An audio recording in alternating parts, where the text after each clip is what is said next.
ஆன்மீக அன்பர்களுக்கு எங்களுடைய அன்பார்ந்த வணக்கம். இன்று மகாலய அமாவாசை. இன்று உங்கள் வீட்டில் உள்ள கெட்ட சக்திகள் விலக, கண் திருஷ்டிகள் போக இந்த மாதிரி மாலையில் சுற்றி போடுங்கள்.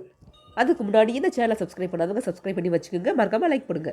இதற்கு ஒரு சிறிய தட்டு எடுத்துக்கொள்ளுங்கள். அதில் சுண்ணாம்பையும் மஞ்சளையும் போட்டால் சிவப்பு நிறத்தில் மாறிவிடும். அடுத்து ஒரு எலுமிச்சம்பழம் எடுத்துக்கோங்க. அதை நாலா அரியணும். அடிபாகம் அரியக்கூடாது, ஃபுல்லாக இருக்கணுங்க. அதுக்கப்புறம் அந்த எலுமிச்சம்பழத்துக்குள்ளே கொஞ்சம் சிறிது கல்லுப்பு போட்டுக்குங்க.